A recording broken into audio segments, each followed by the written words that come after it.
अध्यक्ष जी,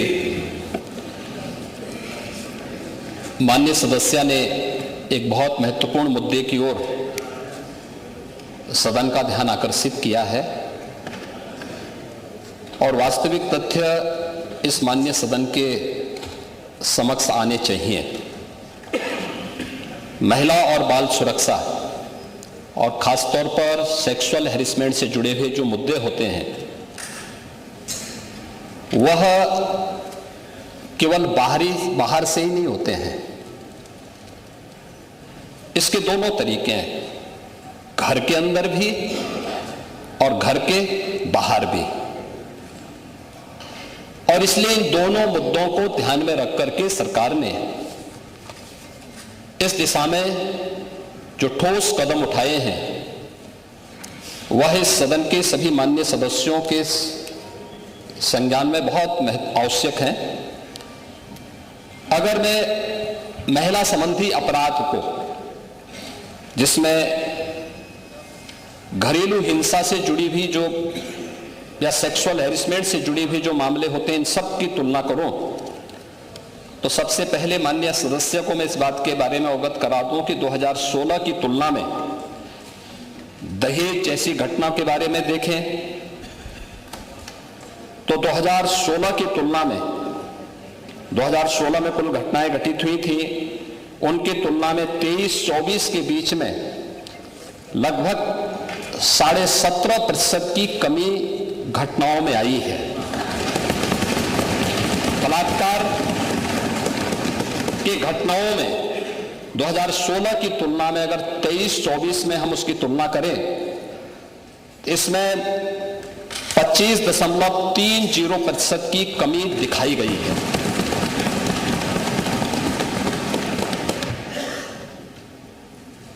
लेकिन अगर हम इन सभी बातों को ध्यान में रखें कि 17 से लेकर के 24 के बीच में महिला और जो नाबालिग बच्चे हैं उनके खिलाफ यौन उत्पीड़न से जुड़े हुए जो मामले हैं, उनमें से प्रदेश सरकार ने अपने प्रोसिक्यूशन विंग को मजबूत करने का परिणाम सामने आया है। 24,402 प्रकरण में अभियुक्तों को अब तक सजा दिलाई जा चुकी है। 17 से लेकर 24 के बीच में पास्को अधिनियम के अंतर्गत 9,875 अभियोगों में सजा दिलाई गई है। 2022 से 24 के मध्य में महिलाओं के विरुद्ध पास्को अपराध में न्यायालय के द्वारा 16,718 अभियुक्तों को सजा दी गई है, जिनमें 21 को मृत्युदंड, 1713 को आजीवन कारावास, 4,653 को 10 वर्ष या उससे अधिक के कारावास और 10,331 को 10 वर्ष से कम के कारावास की सजा भी दी गई है। प्रदेश के अंदर अगर हम लोग देखें कि इस दिशा में जो अन्य प्रयास हुए हैं, खासतौर पर भारत सरकार के द्वारा इस प्रकार के मामलों को बहुत ही गंभीरता से लिया जाता है। इसके लिए investigation tracking system for sexual offences के बारे में भारत सरकार ने जो अपना पोर्टल तैयार किया है, इसको हम लोगों ने 2018 में ही, पिछली सरकारें उसके प्रति उतनी संवेदनशील नहीं थी, लेकिन 17 के बाद से हम लोगों ने इस पर काम प्रारंभ किया और अप्रैल 18 में हम लोगों ने इस पोर्टल को एक्टिव करने के साथ ही इस कार्यक्रम को आगे बढ़ाया है। और अगर इसमें हम देखें कि जो प्रॉपर मॉनिटरिंग, फोकस मॉनिटरिंग जो प्रदेश के अंदर हुई है, उसका परिणाम है कि जो पेंडेंसी थी, ये पेंडेंसी एक दिन की नहीं थी, एक वर्ष की नहीं थी, ये वर्षों से पड़ी हुई थी। महिला संबंधी अपराध से जुड़े हुए मामलों में, बलात्कार के मामलों में, नाबालिगों के साथ जो उनके सेक्सुअल हैरेसमेंट से जुड़े हुए जो मामले थे, वर्षों से पेंडिंग थे। उस पेंडिंग्स को पूरा करने के साथ आज मुझे बताते हुए प्रसन्नता है कि उत्तर प्रदेश देश के उन टॉप 3 राज्यों में है जिन लोगों ने पेंडेंसी को पूरा करते हुए और देश के अंदर जो पेंडेंसी रेट के आधार पर प्रदेश का देश में द्वितीय स्थान और इन मामलों को अपराधियों को सजा दिलाने के मामले में, मामलों के पूरी तरह निस्तारण के मामले में देश के अंदर तीसरे स्थान पर उत्तर प्रदेश है। महोदय, ई प्रोसिक्यूशन में उत्तर प्रदेश देश का सबसे बड़ा राज्य है, लेकिन ई प्रोसिक्यूशन प्रणाली को लागू करने वाला राज्य भी है और इसमें देश के अंदर नंबर 1 स्थान पर यूपी का स्थान है। महिला और बाल अपराध संबंधी अभियोगों के निस्तारण में देश में प्रथम स्थान है। लगभग हमारे 98% से अधिक मामलों का निस्तारण करने में उत्तर प्रदेश आज देश का वह पहला स्थान रखता है। और मैंने जो पहले भी कहा, घरेलू हिंसा से पीड़ित महिला के लिए 181 की एक सर्विस है और 1090 बाहर महिला संबंधी अपराध के लिए जब कोई घटना घटित होती है तो कोई महिला कॉल करती है तो उस पर तत्काल सेवा उन्हें उपलब्ध होती है।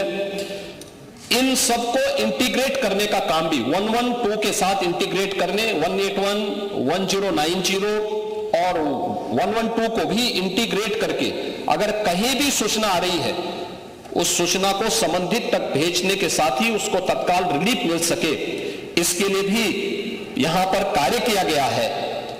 यही नहीं, प्रदेश के अंदर एक महिला थाना हर जनपद में स्थापित करने के साथ साथ एक अतिरिक्त थाने की जिम्मेदारी भी महिला थानाध्यक्ष को उपलब्ध करवाया गया है।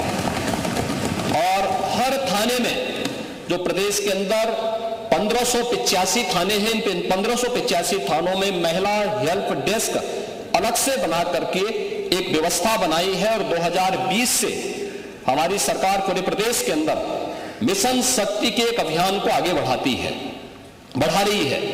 मिशन शक्ति के अंतर्गत पिछले 7 वर्ष में हम लोगों ने लगभग 1.5 लाख पुलिस कार्मिकों की भर्ती की है प्रदेश के पुलिस बल में। और मुझे बताते हुए प्रसन्नता है कि 17 के पहले जितनी भी भर्तियां हुई उन सभी को अगर हम जोड़ लें तो कुल 10,000 महिला पुलिस कार्मिक भर्ती हुई थी। लेकिन 17 से लेकर के 22-23 तक जो भर्तियां हुई, इन भर्तियों में प्रदेश में 20,000 से अधिक महिला पुलिस कांस्टेबल की भर्ती करने में हमें सफलता प्राप्त हुई। यानी आजादी के 70 वर्षों में जितनी भर्ती हुई थी महिला, उससे दुगनी भर्ती अकेले 5 वर्ष के अंदर हमने पुलिस महिलाओं को यहां पे भर्ती किया। पुलिस की भर्ती में उनकी 20% हॉरिजॉन्टल आरक्षण की व्यवस्था उन्हें प्राप्त हो सके, इसको अनिवार्य रूप से प्रदेश के अंदर लागू किया। लखनऊ, गोरखपुर और बदायूं में महिला पीएसी की बटालियन के गठन की कार्रवाई को भी आगे बढ़ाया। लेकिन जो पुलिस कार्मिक महिलाएं भर्ती हुई थी वे केवल एक कांस्टेबल के रूप में ऑफिस के कार्य को या थाने तक ही अपने को सीमित न रखे, बल्कि महिलाओं की सुरक्षा के साथ साथ शासन की योजनाओं को महिलाओं तक पहुंचाने के लिए उनकी प्रतिभा का लाभ समाज ले सके, इसके लिए प्रदेश के अंदर 10,000 से अधिक महिला बीट स्टेशन स्थापित किए गए, महिला पिंक बूथ की स्थापना की गई और यह भी व्यवस्था लागू की गई कि ये महिला बीट पुलिस अधिकारी हर मिशन शक्ति के अंतर्गत वहां पर जाएंगी। वहां पर सप्ताह में एक बार जाकर के महिला संबंधी घरेलू हिंसा का हो या बाहर की सुरक्षा से जुड़े हुए कोई मुद्दे होंगे, इन पे तो चर्चा करेंगे ही, इससे संबंधित समाधान भी निकालेंगे। लेकिन इसके अलावा महिलाओं से संबंधित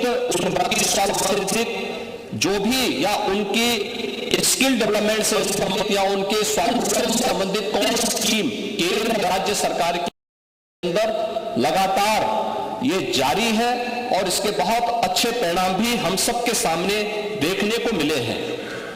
ये सरकार महिला सुरक्षा के प्रति पूरी तरह गंभीर है और उस गंभीरता का परिणाम ही है कि प्रदेश के अंदर इस सरकार ने आने के बाद सबसे पहले शोधों पर लगाम कसने के लिए जो कार्रवाई की एंटी रोमियो स्क्वाड का गठन, उसका एक उदाहरण है। और मुझे बताते हुए दुख है कि एंटी रोमियो स्क्वाड का जब हमने गठन किया था, सबसे पहले समाजवादी पार्टी ने इसका विरोध किया था, उसने विरोध किया था।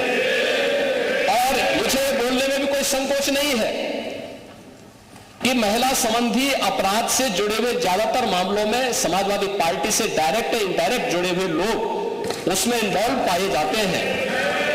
और इस अपराध में, महिला संबंधी अपराध में ये उस पीढ़ी का प्रतिनिधित्व करते हैं, ये उस पीढ़ी का प्रतिनिधित्व करते हैं जिस पीढ़ी ने कहा था, जिसने कहा था कि लड़के हैं गलती कर देते हैं। ये महिला सुरक्षा की बात क्या करेंगे? ये महिला सुरक्षा के लिए तो समाजवादी स्वयं एक गंभीर खतरा है। और इसीलिए महिला सुरक्षा के बारे में प्रदेश सरकार पूरी तरह सचेत है, सक्रिय है। हर बेटी को भी, हर व्यापारी को भी सुरक्षा प्रदान करने के लिए पूरी तरह प्रतिबद्ध है। प्रश्न संख्या 2, माननीय मुख्यमंत्री जी, आपने बताया इतने को हमने दंडित कराया, तो क्या पूछा गया था कुल कितने घटनाएं हुई? तो जो दंडित हो जाते हैं कोर्ट से, उन्हीं को आप घटना मानते हैं कि जो घटनाएं घटती हैं उनको भी घटना मानते हैं? यह स्पष्ट कर दें कुल कितनी घटनाएं घटित हुई? आपने नेता प्रतिपक्ष, मैं आपका सम्मान करता हूं और आप दो बार इस माननीय सदन के अध्यक्ष के रूप में अपनी सेवाएं दिए हैं और आपने पहला प्रश्न किया है आज यहां पर।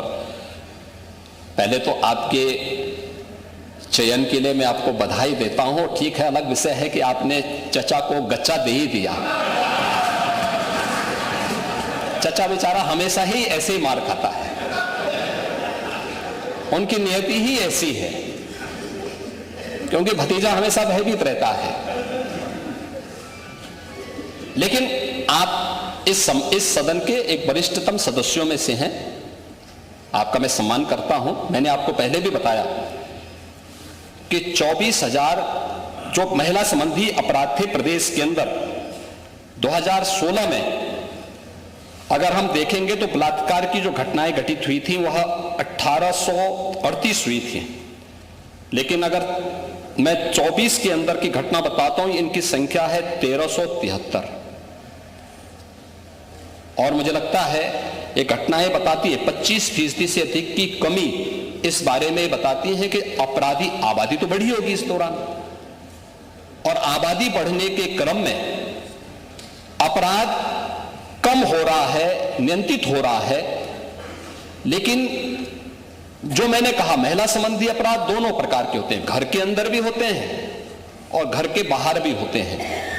दोनों के लिए सरकार ने उस प्रकार की सेवाएं भी उपलब्ध की हैं। घरेलू हिंसा से संबंधित मामले में 181 की सेवा है। घर के बाहर की सुरक्षा के बारे में जागरूकता पैदा करने के लिए और उन्हें सुरक्षा उपलब्ध कराने के लिए तत्काल वो कॉल कर सके, इसके लिए 1090 की सेवा उन्हें उपलब्ध कराई गई है। लेकिन साथ साथ क्विक रिस्पांस टीम 112 इन दोनों के साथ इंटीग्रेट करके अगर कहीं भी कोई अपराध होता है, अगर इन तीनों में से किसी को भी कॉल करेंगे तो वहां पर आपको सेवा उपलब्ध होगी इसके बारे में। लेकिन इस पे समय पे चार्जशीट दाखिल करना, डिस्ट्रिक्ट मॉनिटरिंग कमेटी की बैठक के साथ जुडिशरी के साथ बेहतर तालमेल बना करके इस प्रकार के मामलों में समय पे अपराधियों को सजा दिलाने के लिए एक प्रोसिक्यूशन को आगे बढ़ाना और अपराधियों को सजा दिला दी जाए, यह महत्वपूर्ण है। उसी का परिणाम है जो मैंने आपको पहले बताया कि अगर महिला संबंधी जो उनके महिलाओं के विरुद्ध और पास्को संबंधित अपराधों में अब तक हम लोगों ने 16,718 अभियुक्तों को अब तक सजा दिलाई है। इसमें से अगर आप देखेंगे कि 21 को हम लोगों ने मृत्युदंड, 1,713 को आजीवन कारावास, 4,653 को 10 वर्ष या उससे अधिक का कारावास और 10,331 को 10 वर्ष से कम की कारावास की सजा दिलाई है। ये जो अपराध, जिन अपराधियों की सजा दिलाई गई है, इसमें आप देखते होंगे अक्सर समाचार पत्रों में आता है कि 1 महीने के अंदर दुष्कर्मी को सजा दिलाई गई। ये प्रोसिक्यूशन को फास्ट करने, समय पे चार्जशीट दाखिल करने का परिणाम है। नहीं तो होता क्या है,